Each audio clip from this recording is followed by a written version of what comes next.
I've got a confession to make. I think I like cruising. I've never really been against cruising per se. I guess that's because I've never really had the opportunity to experience it. Not on a huge boat like the Celebrity Edge. It is absolutely ginormous. 16 decks, 2 pools, jacuzzis, spa, fitness center, staterooms. It's got a huge grand plaza in the middle. It is astonishing, the size of this thing.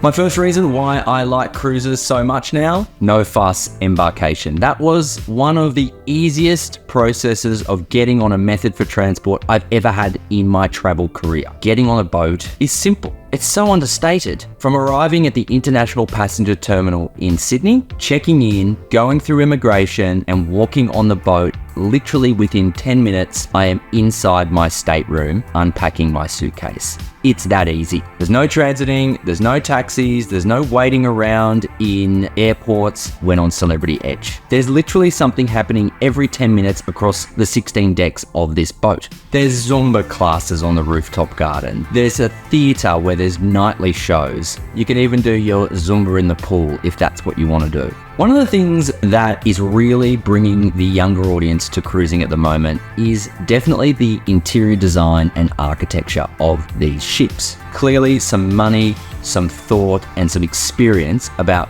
what millennials, Gen Xers want has gone into crafting this sensory experience, which guides you around the ship in this perfect flow from bar to restaurant to entertainment through ship views on the rooftop. In fact, heading up into the rooftop at nighttime was one of my favorite things to do. There was literally no one up there when I went there, and the lights were up around the champagne glass jacuzzis. The pool was all lit up. It was one of the most incredible Vegas-like experiences in the darkness around me of the Tasman Sea. Now on board Celebrity Edge, there's no short of food and bar experiences. There's booze and food everywhere. In fact, there are 29 bars and restaurants scattered throughout the ship. Some are really exclusive, like Luminae and Blue. Luminae and Blue are exquisite restaurants that are for just aqua class and suite guests only. From quick bites to smoothie bars through to a specialty steakhouse called Fine Cut, where I had the best tomahawk steak of my life,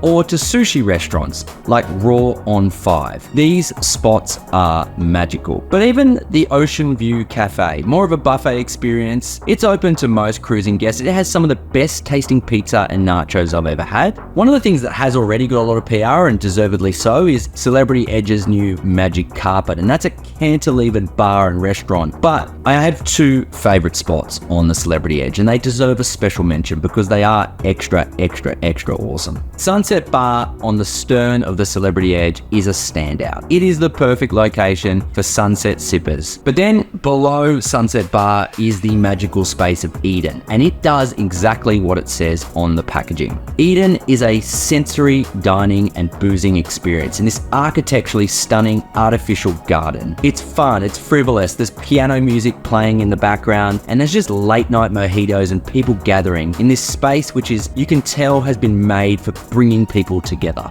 So my final thing that's really made me do an about face on cruising, and dare I say it, make me want to go on another one, is the pure indulgence. Everything is opulent and everything is luxury. From their exclusive spa open to retreat guests only and their amazing rain shower and salt rooms, to their fitness center, which is kitted out with some of the best gym equipment I've ever seen, even in Melbourne, to their recent partnership with 4 Pillars Gin, an Australian gin company that has 3 times been named the best gin in the world. We got a martini making class and a tasting session, and now this gin will be served on celebrity cruises throughout the Asia Pacific for the foreseeable future. Then there's even their daily spa treatments with this really cool Melbourne brand called Grown Alchemist. Even I worked out how to develop up my own skin routine and put a mask on to really indulge in the Celebrity Edge experience. But one of the most interesting things I've heard is they're going to start introducing IV drips to their guests from the start of next year. I'm not sure how I feel about that, but I certainly know that it probably could have solved a few of the hangovers that I got from the bartenders that I met at the martini bar.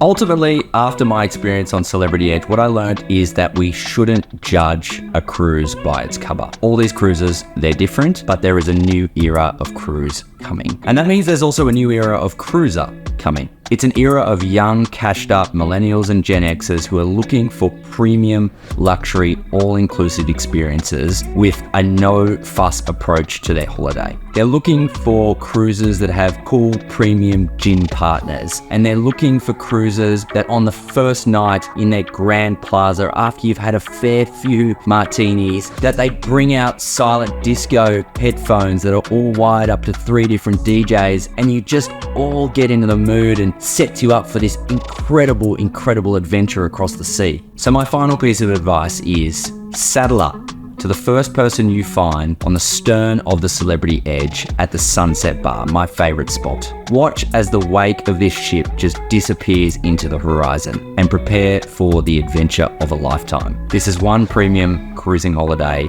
you're not going to regret.